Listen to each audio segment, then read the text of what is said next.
Hello everyone and welcome to Headlines Today. I'm Anna Mbettekad. My guest today could easily be described as one of the hottest looking stars, male stars, that the Indian industry across all languages and eras has ever seen.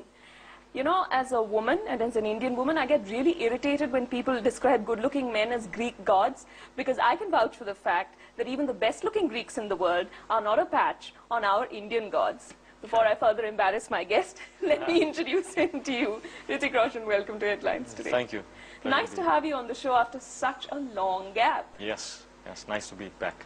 Yeah, you know, because you leave these long gaps between interviews. Yeah, there are these 150 questions I have, right. as opposed to the 50 I might otherwise have had. Yeah, I know. I annoy a lot of people because I go into this, this shell, this hole, while I'm working on my films. I can't multitask, and I'm really bad at that. When I'm on my set and I'm into my scene and stuff, if there's an emergency, my family has to get through to my driver to get through to me, and that's really bad. It's, I got to grow up in that way and sort of try and absorb everything and do everything at the same time. Maybe you should ask your wife, because people say, women say that women are great multitaskers. She is, yeah. My dad is, my mom is. I don't know what went wrong with me. Hrithik, of course, we spoke last year at Cannes about the film, and there's been a year's wait. People have been hearing so much about it. But right now, with everything that's been written about it, how would you encapsulate the film for my viewers? Well, I'd say that it's actually a very simple, sweet, straightforward, honest love story. Anurag Basu told me that, I know what you're good at, you know how to face the camera, you know this, you know this, you know this. I don't want all that. I want to see something that's inside of you which you're afraid to show, I want to see your weaknesses. I want you to just expose yourself and just fly with it, and I will protect you. And I trusted him, and I went with it. And so there's a lot that I had to unlearn. And thankfully, we having Barbara Mori on, this film with us, just gave it that added impetus, because she comes from the same school of thought. How did you complement each other as actors? Well, I think we did really well. For me especially, because coming from the kind of school of thought that I come from, it was a bit of a challenge for me to level with her, because she's so spontaneous and just like she won't care about her hair or makeup or clothes and stuff. If the shot is, if she felt the shot, then that's the shot. That was something that impressed me a lot. Because normally, we always do a shot and when we run to the assist and watch it and see like how the audience would see it and sort of judge ourselves and stuff. And that's sort of then, if you find something wrong, you try and create something, but it's always by watching yourself, and it sort of takes away the reality, takes away from creating a real honest moment, Okay, so you want maybe your eyes to show more, so you say the dialogue like this, and you make it look real, it works in films like say Dhoom, where you know the camera, it's about that, and you're being honest about the fact that this is a Dhoom. But when you're doing a film like Kites, which is an intense love story, you have to let go and just enjoy the moment, and that is the true magic. It doesn't matter how you're looking. you can't be concerned, should I look at her like this or should I look at her like that? No, it's just, like that. It has to be real. It has to be real. And you have to connect as human beings to be able to sort of create that vibe. Yeah. If you're uncomfortable with each other, then it's not going to work. Then you need the help of the dialogues, and so. Okay, so what is the secret of your comfort level with her, which is so evident on not just at press conferences, but also on the screen in the promos? Well, I don't know. I mean, two people meet and they become friends because they like each other's thoughts or whatever. And thankfully, she's her culture, the Mexican culture, is very alike our Indian culture. There are a lot of similarities.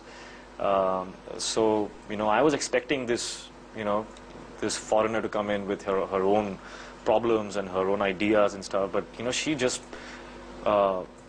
became one of us, and she's such a wonderful human being.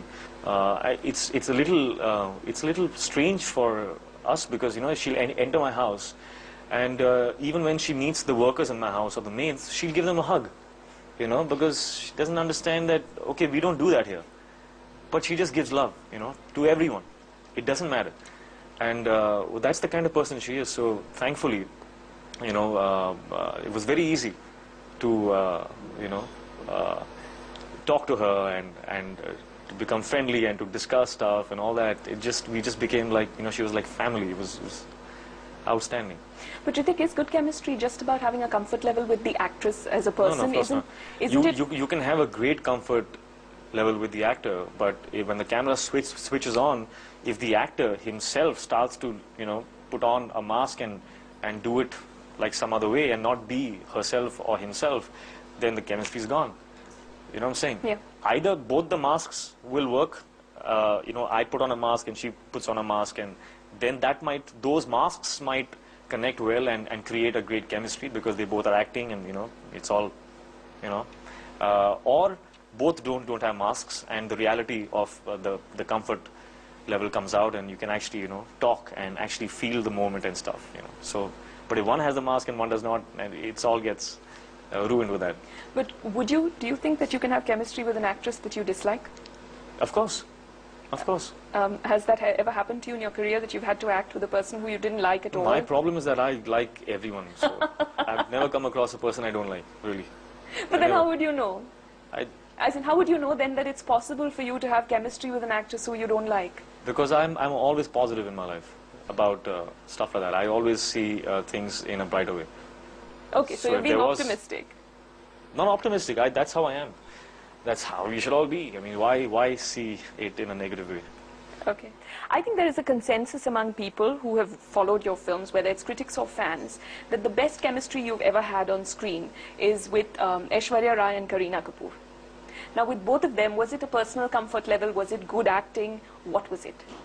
I don't know. Was both, I guess. Both have great talent, and they both are, you know, great people to work with. They're very helpful, and I think it's also a lot to do with the kind of films we did. You know, if the chemistry actually, you know, comes from what's on paper, you know, and then after that it's just about two honest actors expressing that. You know, so if it's visualized by the director, you know, if he's seeing it in a certain way, then he can achieve it. All he needs is two honest actors. You know, you bring two honest actors, and those faces just give expression to what is on paper, and there you have it. There you have chemistry. Okay. So did you watch Jodha Akbar in a hall with the general public? Yes, I did. Okay. I don't know if you will agree with me, but in the hall that I watched it in, there was this electricity in the hall, this excitement of, you know, when are the Emperor and Jodha going to consummate the relationship? When is it going to happen? When is it going to happen? It was almost like a suspense thriller. Right. Did you get that feeling when you were watching the film with the public? No, but I mean, when I read the script, I remember that, you know, it was such an engrossing love story that you know, I was also waiting that, you know, when will they actually come together and consummate? And you know, we were just waiting for that, and once that happens, you know, that was my film. That was it. That was the climax of the film in my head.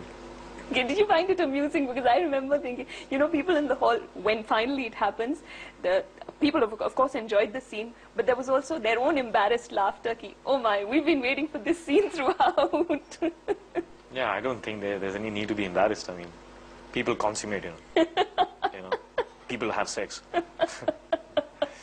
Yeah, but Indian film audiences aren't really that used to, even now. It's just because of the way we've been brought up. You know, we've been conditioned in a certain way, so it's not possible for us to comprehend or to look at it from another perspective. But you know, it's all about growing up and evolving and accepting yourself as the human being that you are, with all your thoughts.